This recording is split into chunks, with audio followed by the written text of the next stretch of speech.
Well, it's that time again. Use your aggressive feelings, boy. Let the hate flow through you.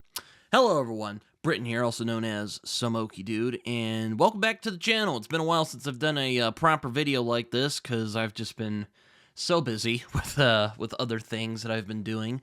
But yes, it's that time again. It's the most disappointing books that I read in 2024. I put it up to vote again, and God, you guys are so negative. You just want the hate. You want the dark side to take over. Well, I am happy to say that none of these books are complete dumpster fires. These are merely the books that I thought were the most disappointing letdown of books. There wasn't one that I actively hated, like some books I could mention.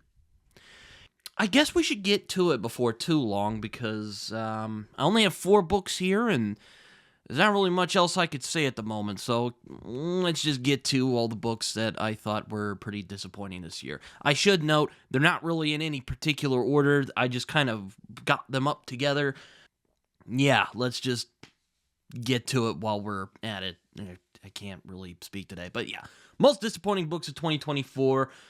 Let the hate flow. Alright, so the first one I have is one that really disappointed me because I really wanted to like this book, and that is Gog Magog by Jeff Noon and Steve Beard. I actually read this after my friend D and Raph, my friends D and Raph told me to read this book, and Raph compared it to Perdido Street Station, which is hopped up to one of my favorite fantasy novels of all time. So I was intrigued. And what I ended up getting was a just kind of dull boat ride with some weird magic stuff. I liked the conceit of the book, but nothing else really seemed to grab me. I will be fair, though, I don't know if I was in the right proper headspace to truly appreciate what Gog Magog was trying to do. I do appreciate that Noon and Beard were trying to go for a more unique style. It's actually my first Jeff Noon book I've read. I am hoping to read some of his standalone books, something like Vert or maybe one of his other books. I actually have one of them back there. It's his detective series. I think the guy's John Nyquist, I think is the guy's name. But yeah, I wasn't really impressed with Gog Magog, and I thought it was just kind of meh all around. Just didn't grab me. It was imaginative, but it really didn't have the great writing and prose of someone like a China Miéville or Baz Lag, which has this very arcane feel to it. And it's unfortunate because Gog Magog I was really hoping to enjoy, and it was a 2024 book, so yeah, I was trying to read a 2024 book in case Matt called up again for Matt's fantasy book reviews, but that didn't happen, so yeah. Gog Magog is my first disappointing read, so I'll just put that down for the moment. Second one is one I read actually not too long ago, and it's Deathless by Catherine M. Vellante. I actually wanted to read this last year around December time because it seemed like a good Christmas read. And I actually have a bit of a passing interest in Soviet history, kind of more of the Stalin era of Soviet history. I'm really fascinated by that period in time, World War II, all that fun stuff. Well, not really fun for anyone who was involved in that, but you get what I mean. But Deathless is about Russian mythology, which I think is a pretty underrepresented mythology that is not discussed a lot in fantasy. It's a underutilized mythology in fantasy. So I thought this could be fun. And this book actually starts out really good. I really liked the tone it was setting. I really liked... there was actually some good, well-written, emotional moments for me in there. And then it just kind of collapsed, because then it just turns into a bunch of fetch quests, and by the third act, Vellante just gave up in telling a complete story. It was really disappointing. I remember when I was reading this, I was going through the... I was thinking quite frequently that, man, this book would be really good if, Neil Gaiman wrote it. That would be pretty fun. This book basically is like a Neil Gaiman riff, but, it doesn't do any of the things that Neil Gaiman does well. So, yeah, it was just really disappointing. It also I would compare this unfavorably with one of my favorite books of last year, Jonathan Strange and Mr. Norrell. And this book kind of tries to do what Jonathan Strange and Norrell does for England, except this is in Russia. And again, it just was not very compelling. The characters had promise, but they just weren't very compelling either. Prose was really good, so that's something. Not really much else for me to say, but Deathless was really disappointing. And I remember when reading this, I constantly thought, why the hell isn't Neil Gaiman writing this? Because I think Neil Gaiman would have done a better job. As a matter of fact, he's even blurbed in this book, though he's actually talking about something else from Catherynne Valente. I don't get how these blurbs work, but, you know, that's just kind of how it is at the moment. Yeah, basically tries to be American Gods / Jonathan Strange and Mr. Norrell. I've even heard it be compared to Jonathan Strange and Mr. Norrell. But this book is not nearly as good as those two books are, so, yeah. Deathless, not Cash Money, as Jimmy likes to say. It was just kind of, just a gigantic pile of mid, you know? Just not very good. It was very disappointing, you know? Just put that down here. Next one is one that especially hurts because I'm a really big fan of this trilogy and of this author, and that is Absolution by Jeff Vandermeer, which is the fourth Southern Reach novel. Well, as a matter of fact, it's not really a novel. It's actually 3 novellas that's put in here that kind of subconsciously link together.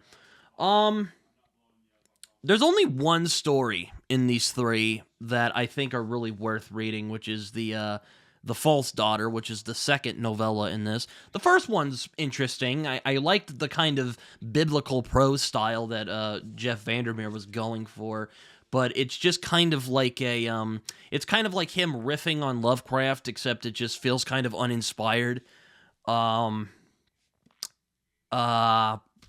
The second one I thought was actually pretty good. I think it's the best one of this kind of collection of novellas, The False Daughter. I think Old Jim was a pretty good character. And then the third one, the third one was something, you know. There's a lot of swearing. Like let me just read a part from it to give you guys an idea on why I struggled with this third one here.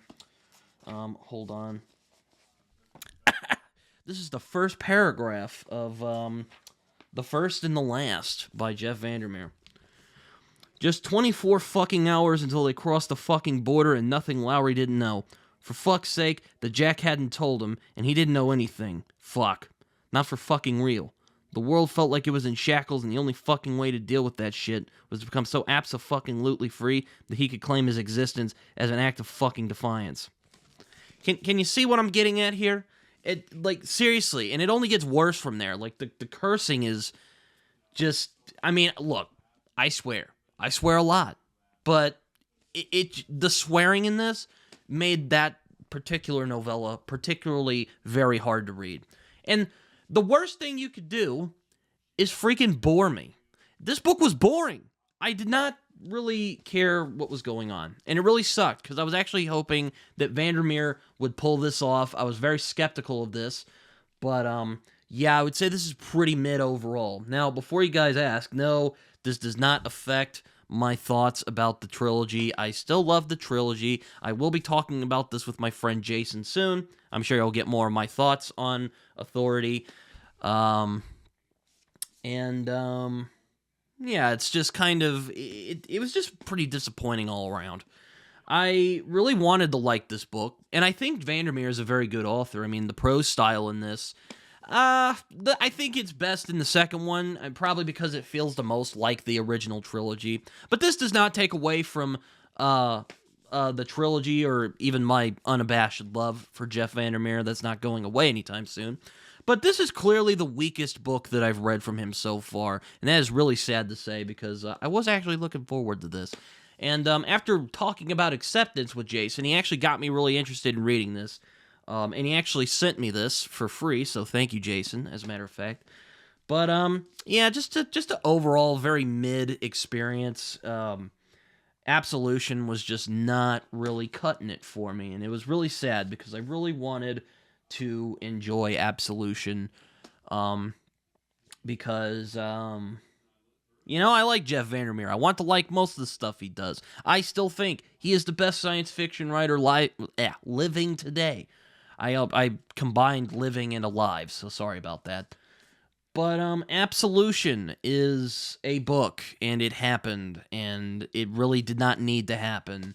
To be honest, I would have really liked to just see The False Daughter as a full novel. That would have been pretty awesome. That would have been a far more compelling yarn than whatever the hell this book was. So do better, Vandermeer. That's all I gotta say. You've broke my heart. You really have. But yeah. So let's move on. Last book I have here today, and before Samwise watches this, I am sorry, but I have the Knight of the Wizard Knight collection here from Gene Wolfe. I don't know what it is with Gene Wolfe. I read The Land Across back in 2019, a few years ago, right around the time I read American Gods. And I just didn't take to it. I barely even remember what happened in that book, aside from a muddy hand that was running around and killing people.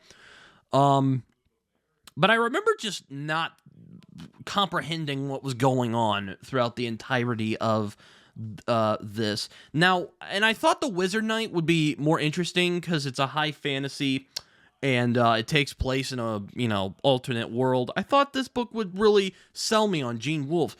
But I should note before I get to it, I think the pacing is a lot better in this than it was in The Land Across, because The Land Across, I don't know, it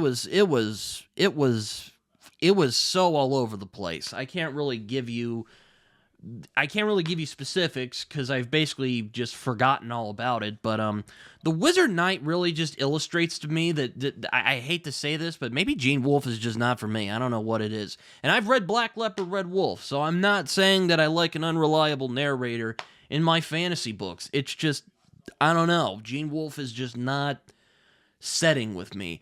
One of the things I think is really my problem with him, aside from pacing, is that he never really lets you sit in the world. He never really lets the world speak for itself. And it really frustrates me because I find the books that really speak to me the most are the ones that really sit down and let you engage with their world and let you in. Gene Wolfe does not let you in. Now, I know that's kind of a thing with him, and people are like, oh, that's kind of the point there, Britton. But I'm just going to say it, that doesn't quite make for engaging reading, at least in my opinion. I did try to read The Wizard, but then I realized I was making up excuses to not read it. So I just was like, you know what? I'm going to put this down, and I'm going to pick up Absolution. Was that a good idea? It was 50-50, to be honest with you. But, I made a choice. I am not against reading The Wizard, but I don't know if I'll like The Wizard, because the Knight, it's easily like a light 3 stars. Like, it's well written. There's some good moments in it, and there were some moments I was like, okay, this is pretty good. But just overall, it was kind of lackluster, I thought. It was just really, really disappointing on my end. It was really sucked, and it sucks too, because I really like this cover, this book I got here. It's really nice. I like the medieval art style here, but yeah, maybe I'll try Book of the New Sun and see if my mind changes, but I'm sorry to Sam and my Gene Wolfe fans who really want me to love Gene Wolfe. And I want to like Gene Wolfe, guys. Trust me, I want to like Gene Wolfe. It's just, he just is not letting me in. And I don't know if my brain is just, he's probably on such another level. I can't really, I can't gel with it, at least at the moment. Maybe if I read Book of the New Sun, it'll finally click for me. But if 2 books haven't done it for me so far, I don't know. I'm just kind of, I'm not really sure where else I'm gonna go. So yeah, that's the Knight for you guys. Why I found that book really disappointing. Well, that was my most disappointing books of 2024. I hope you guys enjoyed it. I hope that the hate was was good enough. I hope you guys fed off of my dark side energy. I know I did. It was, most of it was just muted disappointment. So I mean, I probably didn't give you guys what you wanted. I know you guys want me to get angry and rant, but I try. Those are for special books, you know. I mean, there's some books I could mention that are very special that I could rant about, but I'm not going to do that here today.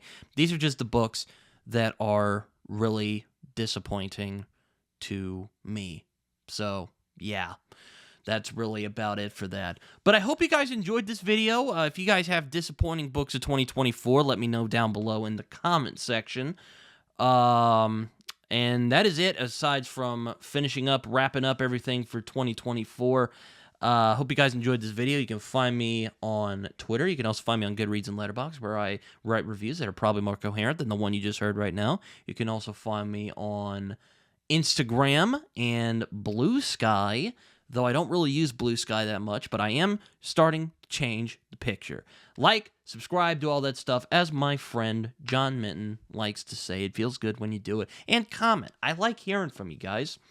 I like hearing the comments. I like hearing you guys, you know, say your thoughts, expressing your feelings about the world. And feel free in the comments to use your aggressive feelings and let the hate flow through you. But yes, that's really all I have to say for today. Hope you guys enjoyed this video. I hope it was succinct for you guys in terms of just bad, awful books. Well, not really. These were mostly just mid-tier, disappointing kind of books. But you know what I mean. Hope you guys enjoyed this video. And until next time, bye-bye.